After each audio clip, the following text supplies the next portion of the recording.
File 42. Chapter 42. The old man was uptown again before breakfast, but couldn't get no track of Tom, and both of them sat at the table thinking and not saying nothing and looking mournful, and their coffee getting cold and not eating anything. And by the old man says, "Did I give you the letter?" "What letter?" "The one I got yesterday out of the post office." "No, you didn't give me no letter." "Well, I must have forgot it." So he rummaged in his pockets and then went off somewheres where he had laid it down and fetched it and give it to her. She says, "Why, it's from St. Petersburg. It's from Sis." I allowed another walk would do me good, but I couldn't stir. But before she could break it open, she dropped it and run, for she see something, and so did I.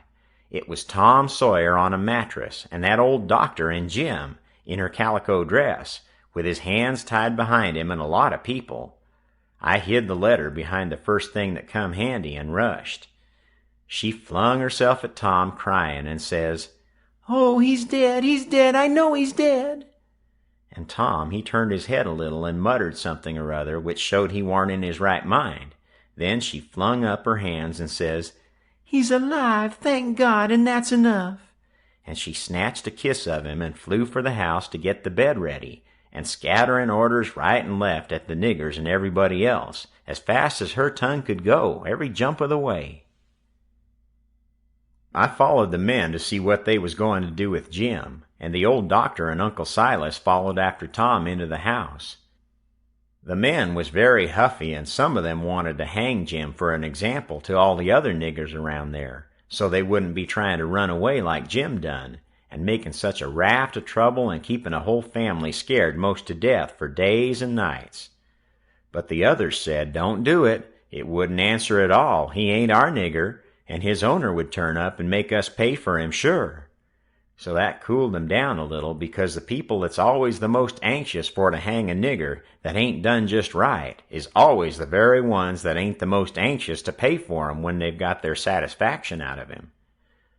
They cussed Jim considerable, though, and give him a cuff or two side of the head once in a while, but Jim never said nothing, and he never let on to know me, and they took him to the same cabin and put his own clothes on him and chained him again, and not to no bed leg this time, but to a big staple drove into the bottom log, and chained his hands too and both legs, and said he warn't to have nothing but bread and water to eat after this time till his owner come, or he was sold at auction because he didn't come in a certain length of time, and filled up our hole and said a couple of farmers with guns must stand watch around the cabin every night, and a bulldog tied to the door in the daytime.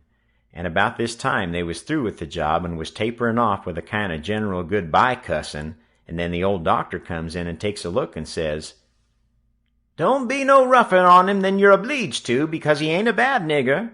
When I got to where I found the boy, I see I couldn't cut the bullet out without some help, and he warn't in no condition for me to leave to go and get help.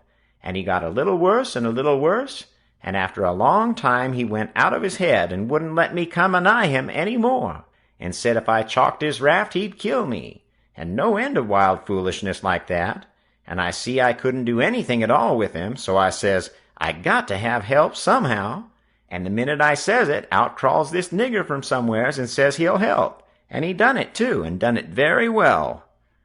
Of course, I judged he must be a runaway nigger, and there I was. And there I had to stick right straight along all the rest of the day and all night. It was a fix, I'll tell you. I had a couple of patients with the chills, and of course I'd have liked to run up to town and see them, but I dasn't, because the nigger might get away. And then I'd be to blame, and yet never a skiff came close enough for me to hail.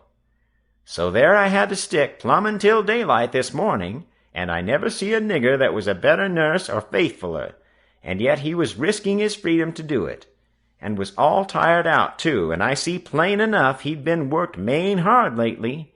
I like the nigger for that, I tell you, gentlemen. A nigger like that is worth $1,000, and kind treatment, too.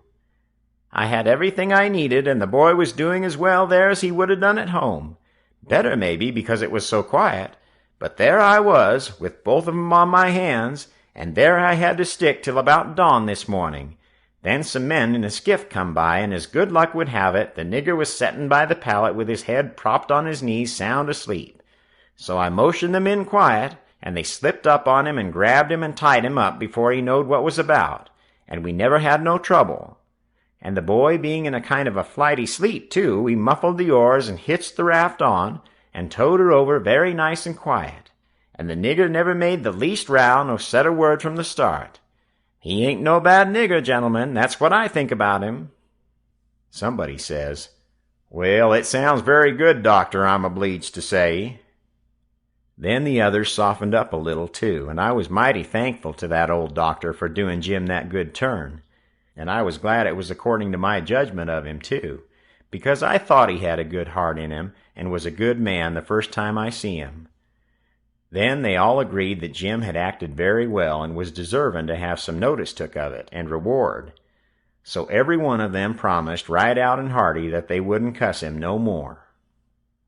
Then they come out and locked him up. I hoped they was going to say he could have one or two of the chains took off, because they was rotten heavy, or could have meat and greens with his bread and water, but they didn't think of it, and I reckoned it warn't best for me to mix in.